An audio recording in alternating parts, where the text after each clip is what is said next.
point that I think is important to make, and that is this space is changing very, very rapidly. A year from now, there will be all kinds of new innovations that we haven't thought of, that probably nobody's thought of. And we may very well have to go back and revisit the rules.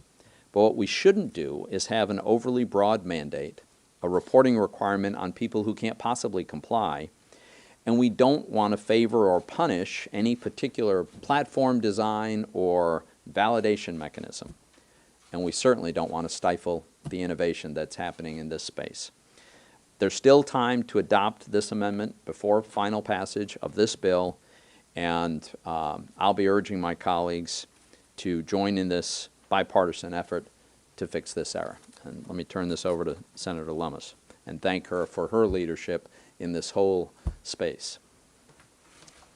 Thank you, Senator Toomey. I so appreciate the work that you've done on this within the Banking Committee and working with your colleagues on the Finance Committee. You have exhibited, a degree of knowledge and leadership about this subject that is such a new subject to so many people in the U.S. Senate, and so I'm really grateful that you stepped in and have been so significant to this effort. It's been a long process with a lot of back and forth. Senator Wyden has also just been exceptionally involved in this. Senator Toomey, Senator Portman, Warner, and Sinema have worked really hard to try to get to the point that we are at today. I want to point out that Chairman Wyden's done a lot to protect technology innovators. And while at this point he's not signed on to this amendment, he does agree that this is a big step in the right direction to protect financial innovation. He would like us to go farther.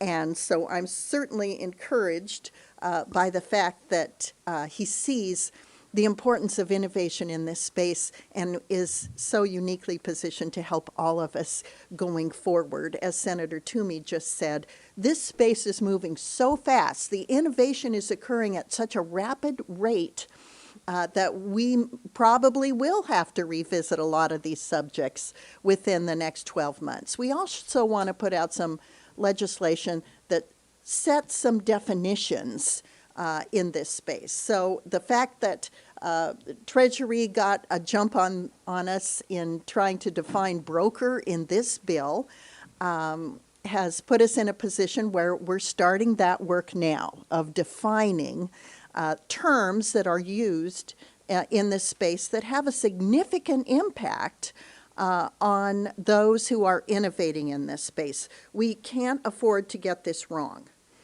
We need to ensure that people aren't trying to avoid taxes by sheltering their money in digital assets, but we have to do it in a way that doesn't stifle innovation. So this amendment is an effort to thread that needle for now as a compromise with Treasury, but we've got a lot more work to do to ensure that we have the appropriate regulatory and statutory sandbox so we have parameters in which this industry can innovate and understand the rules of the road, but by the same token, we are not stifling their innovation because China and other countries are way, way ahead of the United States in the digital asset space. We have to maintain our financial innovation superiority around the world. And right now in this space, the digital space, we're behind. So the last thing we want to do is further cripple when we need to advance and take over this as the world leader in financial innovation. So the Senate has the opportunity to set the stage for successful implementation of digital assets into our financial system, but I can't emphasize enough the importance of getting it right here. We have a great opportunity going forward. The silver lining behind all of this debate and discussion is that we found out who in the Senate is interested in this subject who maybe previously didn't know anything about it. In fact, I gave a book to one of my colleagues, and I ran into him in the parking lot this morning, and he said, "Hey, I'm reading your book on digital assets, so we're making progress already, Senator Toomey." And we have found people who either want to learn or because this digital asset industry mobilized on social media to lobby in a very positive, respectful way, we finally were able to illustrate to members of the Senate that there are a lot of people that are interested in digital assets, working in some aspect of digital assets, and now have contact with their U.S. senators and can begin a dialogue with them about what they're trying to accomplish and how the U.S. Senate, how Congress can help them innovate, have appropriate regulation, but not stifle them. So in some ways, regardless of how this turns out, it's been a very positive exercise. So I want to thank the digital asset community all over this country for the manner in which they have so helpfully engaged in this dialogue. They have gone a long way to letting their senators know how important this is, that this industry is innovating, that they want to interface with the fiat economy in a way that incorporates them and allows them to interface but doesn't stifle them. So all things considered, this has been a very positive exercise for people who are in the cryptocurrency and digital asset space. I think you're going to see the interest of the U.S. Senate grow leaps and bounds as a result of this effort. As you know, Senator Sinema and I months ago had founded the Financial Innovation Caucus, and I think our membership is going to grow as a result of this, and we'll have more impetus to go forward, define, and regulate in an appropriate way that recognizes that the future is in digital assets. Thank you very much. Are there any questions? Yes, but, Senator Loomis, since you do chair that Financial Innovation Panel, what do you think the viability is of digital assets? Are we going to eventually over-regulate it and stifle its growth? I know that this measure will preclude that. But long term, do you think it'll catch on? I do believe that long term it will catch on. I believe there are so many innovators in the United States right now. Since China kicked out the Bitcoin miners, allegedly because of energy production, but we all know it's because they don't want the competition for the digital yuan.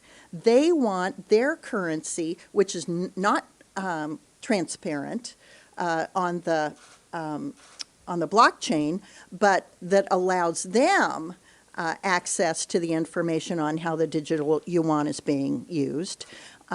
We want to make sure that if there is a digital dollar or if stable coin becomes the standard for the fiat currency world, and that the non-fiat currency world can grow and interface with the fiat currency world, that you'll have sort of the best of both worlds. It will allow the non-banked to participate in the economy, just as we've seen people in El Salvador do, and it will also allow people to use it as a store of value. So I'm optimistic. I think that there's so much energy and excitement and innovation in that space. It's almost like when the internet first started, we're seeing this exponential growth. And so I'm very excited about this space, and I think that there's a lot to commend its very positive future in the United States. Yeah, I just want to add, I think the most exciting potential in this whole space are going to be the apps that we haven't thought of yet. But the fact that a mechanism has been invented to validate transactions without a trusted intermediary, to do it through a distributed ledger mechanism, is going to change whole industries, I think. And I think it's too powerful for even someone, if they were inclined to try to stop it. I think It's going to be too powerful to stop, and it'd be a very bad idea to try to stop. So, Yep. for both senators, if this amendment is included in the package, would you guys vote for final passage of the infrastructure bill? And also, secondly, do you have any concerns about the climate change component that cryptocurrency has? Well, so two things. For completely unrelated reasons, I will not be supporting the underlying bill. That has nothing to do with this transaction, but for those reasons, I won't be there.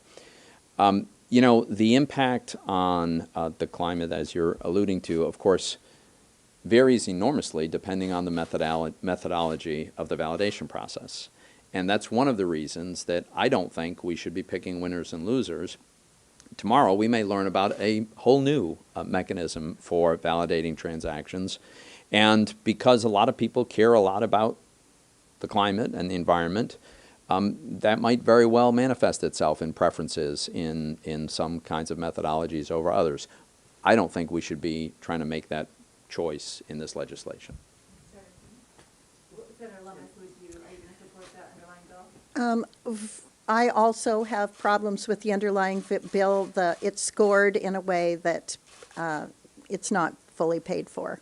But as to the energy consumption component, the climate component, we know from a study at the University of Cambridge that 40% of Bitcoin, which is, as you know, a mine-intensive process, an energy-intensive process, 40% of the energy that they use comes from wind and solar and other non-hydrocarbon using processes.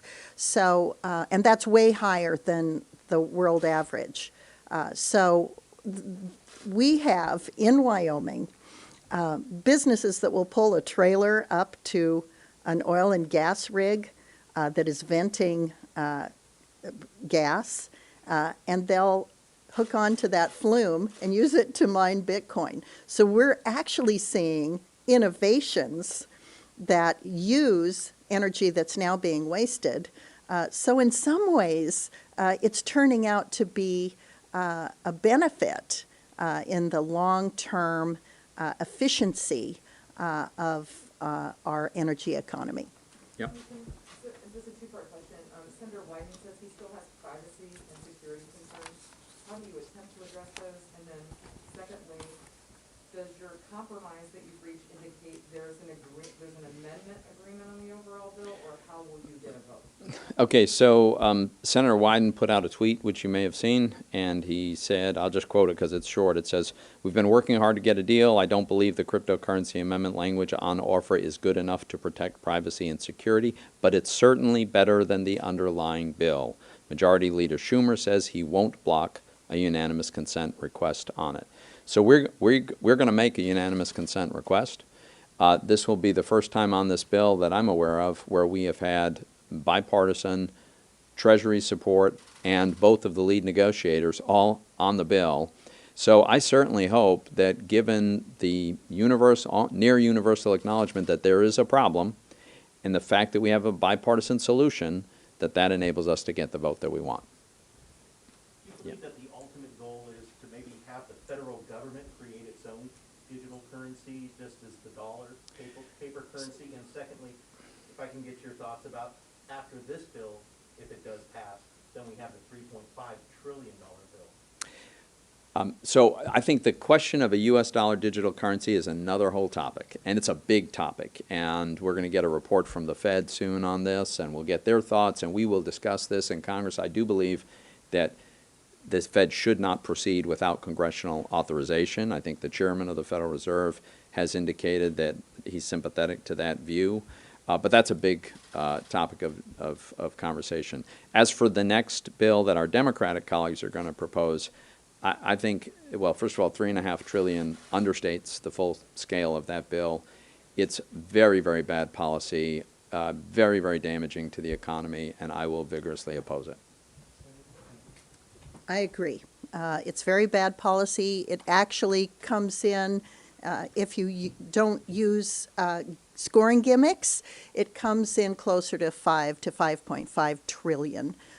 So I also will be vigorously opposing it. Yeah. Should lawmakers have to disclose their cryptocurrency holdings as a part of their financial disclosures? Do you think that should be something that? My understanding is that is required. The lawmakers have to, every month, we have to disclose every purchase of more than $1,000, I think, irrespective of the kind of asset. If you buy it, you got to disclose it. So that's already a requirement. And we're going to have to go soon, but. I'd like to ask you a question about the provisions to stop front dragging. How do you think it would be enforced? I have to tell you, I'm not familiar with them. I have not had a chance to study them. I don't know if you have. I have not either. Obviously, neither one of us intends to vote for final passage. But my understanding is there are provisions in this bill that would authorize automobile manufacturers to have mechanisms on cars that will not allow them to be driven if someone's over the limit. I don't know how that works, but this bill might pass. In fact, all indications are it will pass, so we might find out. Last question. Have you been able to talk to President Biden about like the transformation of cryptocurrency? Because I know President Trump didn't like crypto whatsoever, but you see what happened with China when they try to like downplay on crypto, the stock goes down, as you saw with the Bitcoin in May. Have you ever gotten knowledge and sense to like bring them aware that this could be like the innovation of tomorrow? So I have not had that conversation with President Biden. I honestly don't know what his views are, but you know, one of the great strengths that we have, it's an enormous advantage over China, is we're a country that respects the rule of law, and they're not. So we see that at the whim of the leader, they can wipe out an industry, they can do whatever they like. We don't allow that in the United States, and that's why Congress needs to step in and make sure we are guiding the administrative state to get to the right answer. Thank you very much. Following up on that, the White House is, I know the White House is an issue over the past few days. They are supportive of this compromise. This was negotiated with the Treasury Department, and so I am confident that that means the administration generally supports it. Thank you. Good job. That was my question.